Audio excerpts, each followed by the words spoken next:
What's going on YouTube? It's TH back again with another video, and today we're talking about the Denver Broncos in our season preview series. Hopefully you all enjoyed today's video. If you do, be sure to hit that like button and help me out a ton. And if you're new right here, want to see more sports content the rest of the series, be sure to hit that big red subscribe button. And tell me what you think about the Broncos down below in the comments section. I am pre-recording this, but Tim Patrick went down with an injury that's going to end his season yesterday. How big of a loss is that in your eyes? How many wins do you think this team can get? Who are some X factors? And what are some games you're looking forward to watching this team play? They play a lot of primetime games. I have a feeling there will be a handful that you would choose out of that bunch. Love to hear your thoughts, and I respond to just about every comment down below. So let's talk about the Broncos in the comments section. If you're new to this series, go back and check out some of the old videos, but I'll still break down each and every point so that way we're all on the same page. Let's jump right into it. I mean, the Denver Broncos were a roster a year ago's time where we were talking about, man, they're a quarterback away. They're a quarterback away. And I got the quarterback. And not only did they get a quarterback, they could have gotten, a Jimmy Garoppolo type or, Baker Mayfield type.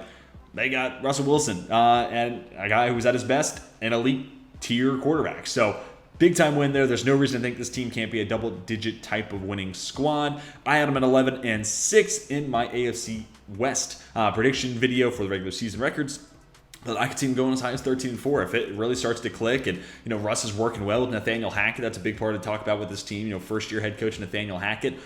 I think he's been a super successful OC. One, he got Aaron Rodgers back-to-back MVPs. I'd say that's a pretty good job. And then, keep in mind, this is the OC that took Blake Bortles to the AFC Championship game and nearly beat the Patriots and went to the Super Bowl. So, yeah, Nathaniel Hackett's resume as a play caller looks pretty darn good if you ask me. And then Russell Wilson. Obviously, you're feeling good about that under center. So if he stays healthy, you're in great hands.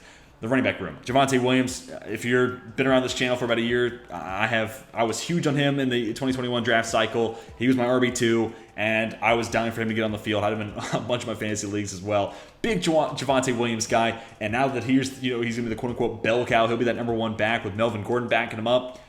Yeah, I cannot wait to see that rushing attack. And the offensive line, may not have any names that you're like, oh, that guy's a Pro Bowl or that guy's a future Hall of Fame or anything like that. But they're just all solid, stable, and they have a little bit of depth too. So I think the offensive line's in good hands. And you talk about the wide receiver position. Obviously losing Tim Patrick hurts, especially as a guy who was going to pretty comfortably be able to play on the outside opposite of Cortland Sutton. And I think that allowed Jerry Jeudy, we'll talk about later, to live in the slot, which I don't know how I feel about him moving to the outside. I don't think it's a bad thing. But I also think he could have cooked up from the slot, kind of like what I think the Cowboys are going to do with CeeDee Lamb. I think that's just a favorable situation for Jerry Jeudy. But that being said, I think he totally has the skill set to play on the outside. And one of the other dominoes that this affects is KJ Hamler. He just see the field a whole lot more as that true slot wide receiver now, as opposed to the fourth potential wide receiver target. So bigger plate for Jerry Jeudy. Bigger play for KJ Hamler, drafted in the same draft class. Those two guys are going to have to step up. Albert Ogbonibonam at the tight end spot, really good athlete. Russ hasn't been a guy who typically, relies on tight ends, but Alberto, definitely a good athlete, so he kind of fits what you want in a modern tight end. And then switching sides of the ball, I'm not entirely in love with the interior of the defensive line. We'll talk about Draymond Jones a little bit later on, but, DJ Jones, pretty solid last year, stopping the run, so that's a positive. And then talk about the edge rushing position. If Bradley Chubb and Randy Gregory are healthy, that's a formidable duo. Those two guys can both get to the quarterback at a high level, and Bradley Chubb's pretty good against the run as well. So love that, edge rushing duo. And then, we'll talk about Josie Jewell later on as well, but that inside linebacking position is a little questionable as well. But if that's your weakness, the Rams had the same thing last year, and they won the Super Bowl. So if you're a Broncos fan, I wouldn't let that keep you from getting any sleep at night. And then we talk about the secondary, and it may not be Vic Fangio leading that defense, but, that too high, very cover four heavy. Plus the talent that's on this roster, Pat Surtain going into year two. Ronald Darby exceeded my expectations. They signed him and Kyle Fuller, and I was like, okay, well, Darby on a 3-year deal feels like a waste of money, but really Fuller was the one who disappointed, and Darby was pretty good. And moving on from Bryce Callahan is a little interesting there in the nickel, but I trust that cornerback group pretty well, headlined by Patrick Surtain. I think you're in good hands there. And then Justin Simmons, in some people's opinion, the best safety in football. If he's not the best, he's one of. And then you got Kareem Jackson back playing that strong safety spot. So, more of the same there if you're a Broncos fan. So, love this roster on paper, right? The talent is there, and now that they have Russell Wilson, there's really no excuse for this team to not be Super Bowl competitive. So realistic goal is what it sounds like. Reach goal is what it sounds like. It's maybe a little bit outside of your true expectations, but if you're not going for the reach goal, then what are you doing? So realistic goal, reach playoffs. This AFC West is bonkers. I have all four teams and my regular season record predictions. hitting double-digit wins. That division is loaded. It's crazy. So it's gonna be a loaded field, but I think the AFC West is gonna send 3 teams to the playoff. I don't know about the full 4, but I think 3 will get in. I think Denver will be one of them. So this obviously should be this should be a realistic goal in mind. And then reach goal, win that 4th Super Bowl. Like I said, Yurgo's time, we were talking about, man, this roster is awesome. If you were to just not look at the quarterback position, this is one of the best rosters in the league. And then not only did they add a quarterback, they added a guy who's been to the Super Bowl, won one, and is at his best an elite quarterback. So yeah, you shouldn't be striving for anything less than a Super Bowl. There's like 2 handfuls of teams, in my opinion, that I think legitimately can win a Super Bowl, and it wouldn't shock me if you were to fast forward me to February. I think the Broncos are in that group, so of course that should be your reach goal. Moving on to some X factors. So Jerry Jeudy is a tough one because we're talking about a guy who was, taken in the first round, top half of that 2 years ago. 800 some odd yards his rookie year, looks promising, had some drops, but okay, there's still something to work with last year. And I know he got hurt last year, so the numbers taking a dip. Part of that is the injuries, but I actually was watching the game against the Giants where he went down. I thought that was ACL, I thought it was done, so I'm glad he didn't miss the entire season. That looked a lot scarier than it would have ended up being, but still, he kind of disappointed last year and didn't take that full leap forward, especially now with the Tim Patrick injury. There's no more room for error. Like, Jerry Jeudy's going to have to show up this year. If this team's going to be in the playoffs and be Super Bowl competitive, it's not just going to be Cortland Sutton, right? It's going to be Jerry Jeudy, but also throw KJ Hamler into this mix. 2 guys that we haven't seen everything that we thought they could be, especially Jerry Jeudy as a first-round pick and my wide receiver 1 in that class. Now is the time. You got to put up or shut up. So you look at this offense, and especially if Cortland Sutton's that, deep threat, big body, vertical wide receiver. Jerry Jeudy, there's no reason, even if he is working on the outside now as opposed to the slot when they had Tim Patrick, where I figured he would be. This guy is a pure, smooth route runner, quick out of his breaks, and he should be eating up that 10 to 20 yard range. And, that's part of why, he had all those drops his rookie year. I wasn't really concerned because that to me signaled, okay, he's getting open now. And if he's dropping passes from Drew Lock, okay, that's not ideal, but he's getting open. Now you just need a better quarterback and him to, hit the jugs machine, sure up those hands, and we could be cooking. Now he's got a quarterback, cooking, no pun intended there, but now he's got Russ. And as long as his hands, his head's in the game and, he's tracking it in, if all that works out, this dude could be in for a monster season. And now as, the number 2 target on the team, he should be putting up some gaudy numbers this year. Moving on to Draymond Jones, maybe not the best year of his career last year, but a guy that I liked, and now he's going into year 4, contract year, former 3rd round selection out of Ohio State.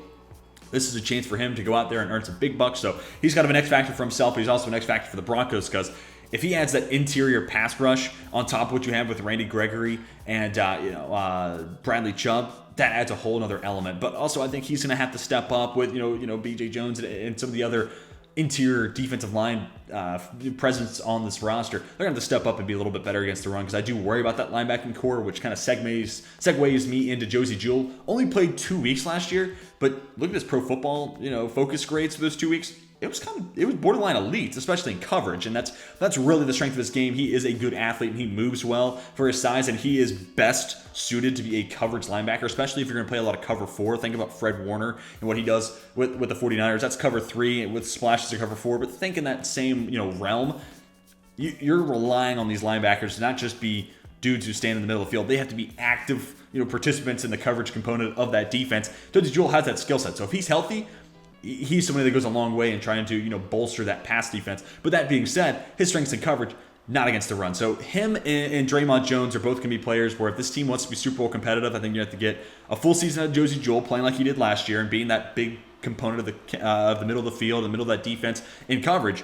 But also you're going to see Draymond Jones and company kind of improve what they do in the middle of that line of scrimmage and trying to stuff the run, and because of that, you can do more with Josie Jewell and have him focus more on coverage. But they kind of work in tandem there. I'm going to need more out of Draymond Jones, both as a pass rusher, but also as a run stopper, because that hopefully allows Josie Jewell stay clean and be able to focus on his coverage ability.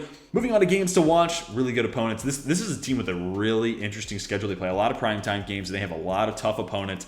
Part of that is also the AFC West is, again, absurd. I don't include division games in these games to watch because they're all important, especially in the AFC West. So let's start with Week 3 against the San Francisco 49ers, and it's similar to what I'll have with Week 5 against the Colts. Also primetime games, so, of course, lots of eyes. This is big rhetoric fodder here. This is stuff that's going to feed, what they're talking about on Get Up and First Take the next day. But also the 49ers and Colts, 2 run-first squads, right? Especially when you add in Trey Lance, you may be excited about what he could be and how he raises the ceiling, but he's an awesome runner. And I mean, that was really the one skill set that you knew could translate right away to the NFL. So that plus that Shanahan, West Coast zone running scheme with a guy like an Elijah Mitchell in the backfield, that's dangerous. So this is where I want to see Draymond Jones or Bradley Chubb. Can he set the edge, especially if they're trying to get out wide? So both the 49ers and then even the Colts game, Jonathan Taylor may be the best running back in football right now.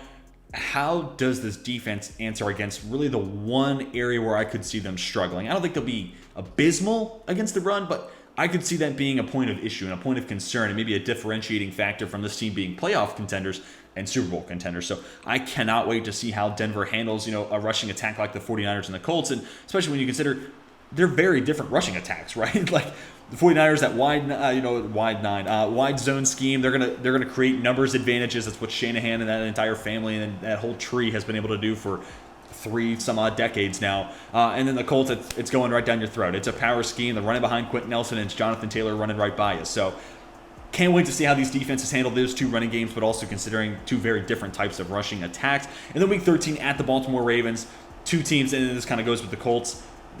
Depending on where the Broncos are, if we're talking about wild card, the Colts, Ravens could also be teams fighting for wild card positioning or just a wild card spot in and of itself, but they're also opponents that maybe the Colts win the AFC South. They're my pick currently to win the AFC South, and the Ravens right now are my pick to win the AFC North. So maybe if the Broncos come away as the AFC West champs, we could be talking about seeding 1 through 4. So a lot of playoff implications and who goes where and whatnot.